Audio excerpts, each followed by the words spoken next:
Excellent. Thank you very much. Greeting members of Parliament. I just want to say how much I appreciate Dr. Emmerman's kind of information and knowledge that he shared with us as well. And I want to build on top of that. And I want to frame this intervention by stating something obvious, but largely neglected in public policy. While this hearing is about mining today, it is really about the unrestrained industrial production, consumption, and profiteering that generates enormous energy and material needs.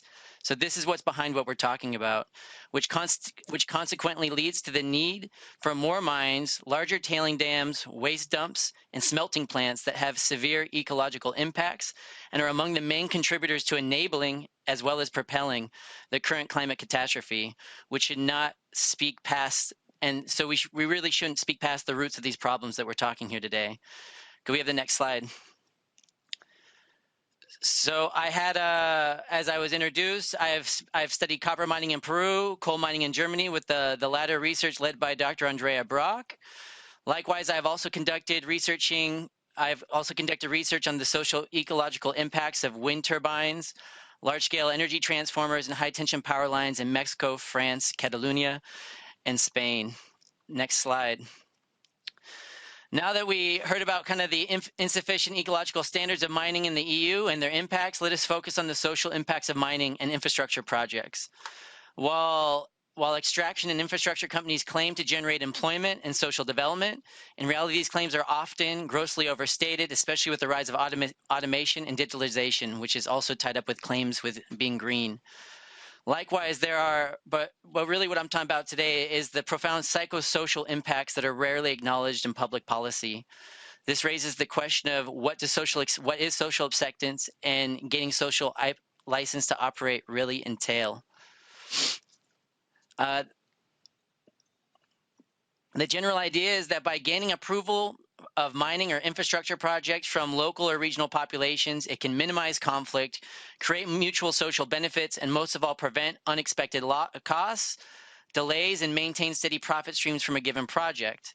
This, in actuality, is a negotiation process attempting to persuade people to give up their local environments, collective resources, and in many instances, their livelihoods. Social acceptance and corporate social responsibility schemes attempt to organize the sacrifice of ecosystems to enclose, privatize, and extract to create manufactured materials to be bought and sold on national and transnational markets. Frequently, this involves writing off basic rights, such as informed public participation, and the duty to report environmental offenses and crimes of corruption associated with mining and infrastructure projects.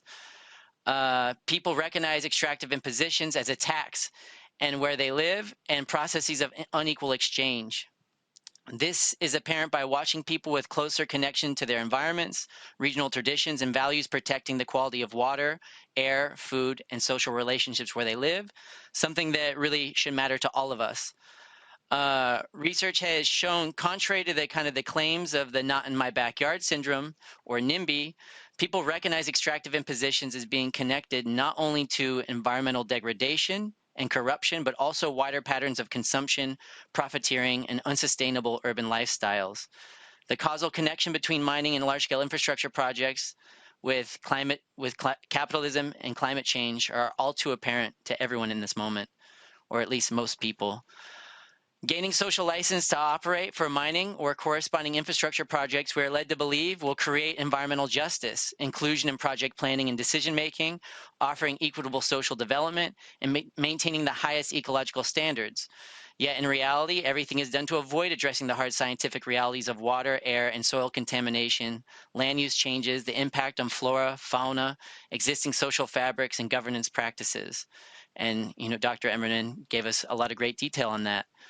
Not to forget, mining is used for generating more profit, and in the case of wind and solar panels, privatizing common resources to extract more kinetic energy. More still, companies are designing social license standards that are voluntary and with minimum public oversight or enforcement. Next slide, please. The real issues then the real issue emerges. Social license to operate in actuality is a weapon to control land and people, degrading ecosystems and generating profit. Take the Hambach forest coal mine, which resembles systematic attributes which we find in mining projects all over Europe and as well as in other parts of the world, like the proposed lithium mines of Cáceres in Spain, Covos do Barroso in Portugal, and Jadar in Serbia. Next slide.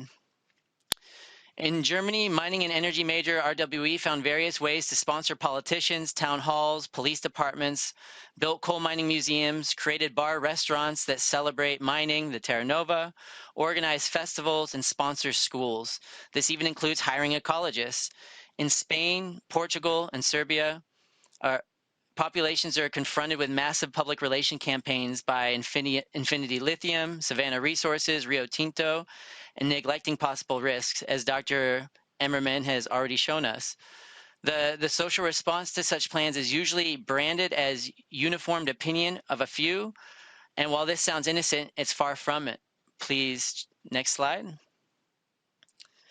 The approach to obtaining social license to operate in public relations is public relations, or more accurately, propaganda, nothing objective by any honest standard, which works to preempt local economic, social, and ecological concerns through discursive manipulation, money, gifts, and token social development. This includes setting up astroturf groups or proxy NGOs, such as Our Region, Our Future in Germany, that's the English translation, and also Mineros, Todos Opino in Galicia, Spain. Sometimes people walk door to door, make speeches at public events or schools. Companies dispense money, roll out entire public relations apparatus, and match this by organizing armed forces, whether local police or private security, to ensure local submission to ecological extraction and business as usual. These efforts display slow and long-term attempts which erode people's critical faculties, their ability, and more so their willingness to identify and report corruption and ecological damage created by the mine. My research and others has demonstrated how this maneuvering closely mimics military manuals and population-centric counterinsurgency tactics deployed to occupy foreign countries. Next slide, please. This does not only happen in particular sites, but systematically encouraged by the European Commission in its 2020 communication on critical raw materials, on critical raw material resilience. It identified public acceptance as one of 4 major challenges, while its 2021 materials scoreboard actually lists and recommends many of the methods used in the Hambach and other mines to mitigate reactions to mining. Okay, and next slide. Quote, tailing dams, chronic pollution, and fatal accidents are abrupt drivers of opinion. Changing public opposition to passive tolerance or active support requires a lot of persistent effort. Public relation campaigns, transparent stakeholder dialogues, cultural heritage may help develop positive public opinion. So a lot of these approaches are rather explicit. But the problem with mining are well known, as this quote tells us, but instead efforts seek to coerce acceptance. The Horizon 2020 grant scheme have been and continue to fund soft counterinsurgency initiatives designed to enforce mining and industrial production, regardless of the ecological and climate catastrophe slowly taking place as we speak. This is about the vectors to accessible critical raw materials, the Vector Project, or the controversial mining metallurgy regions of EU, the MIR research initiatives. The latter, meanwhile, admitted that key parts of their results do not comply with scientific standards. Counterinsurgency is about capturing the hearts and minds of local populations, working by every means to preempt potential resistance. This is attempted by buying the support of local leaders, popularizing corporate science, distributing T-shirts, and inundating entire regions with multimedia, advertisements, sponsoring sports clubs, events, organizing school visits, and creating educational material with a distorted vision of mining. So this is pretty underhanded kind of maneuvers, even though it's rather normalized these days. This social engineering initiative promotes a surreptitious vision that mining is good and for their lives and the environment. This, on the flip side, entails the criminalizing of resistance, allowing violent action to be carried out against concerned citizens. Next slide, please.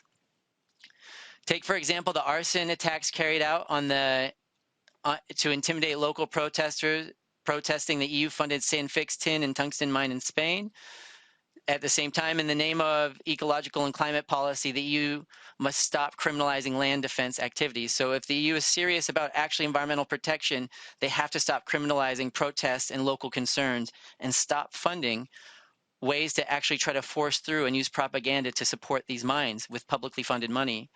Because social license operate then is a code for propaganda, efforts aimed at implementing what amounts to a campaign of soft counterinsurgency designed to preempt and disable resistance, protecting local ecosystems. You know, trust has been a big thing coming up here, but how can people trust governments and the different commissions or the EU when they are funding projects like this? And this reminds us that here in the 2019 mission letter to Terry Brenton from Ursula von der Leyen highlighted the importance of strengthening, quote, the link between people and the institutions that serve them. She also stated, and I quote, a stronger relationship with citizens starts with building trust and confidence. I will insist on the highest level of transparency and ethics for the college as a whole. There can be no more room for doubt about our behavior or our integrity, end quote. Meanwhile, the Commission, the last 5 years, has allocated over 100 million euros to over a dozen Horizon 2020 projects with objectives of both researching and at the same time influencing social acceptance of domestic raw material extraction. This includes mapping civic actors and campaigning at primary schools.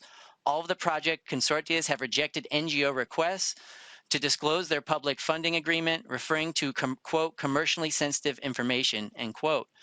The European Commission has endorsed this activity in all cases, negating a public interest to disclose disclosure and transparency. The Commission, moreover, has nearly financed 30, quote, wider society learning projects through the European Institute of Innovation and Technology raw materials with a similar objective of, quote, building the social license, end quote, and to, quote, achieve society acceptance by targeting NGOs or initiating social engineering efforts against citizens through schools and museums. The European Commission must stop the various funding streams aimed at the social engineering of extraction in or outside the EU in order to comply with its own standards of ethics and transparency. Equally alarming as these insidious and repressive maneuvers are, the attempts at justifying mining by calling it green, environmentally responsible, and even more preposterous, sustainable. There's nothing ecologically sustainable about these projects except for the green, 100 euro notes backing and being made from these projects. The low carbon infrastructures necessitating mining, fossil fuels, chemical leaching, smelting, manufacturing, and operation are an expansion of ecologically destructive projects that are being added to the existing energy mix of coal, gas, nuclear, and hydroelectric dams. Again, and this is to stress that carbon accounting is not enough for understanding ecological and climate catastrophe.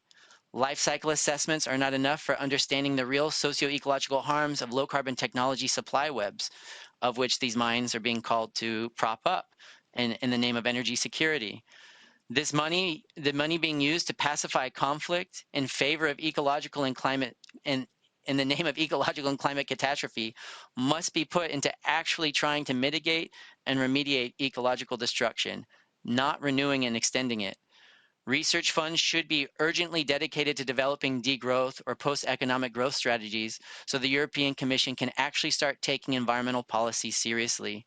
Members of Parliament, this destructive socio-ecological trajectory must be derailed and transformed for something better so there can be real efforts at actually mitigating climate catastrophe, which is an enormous issue right now. And so with this, I welcome questions and answers. Thank you for your time. Thank you very much.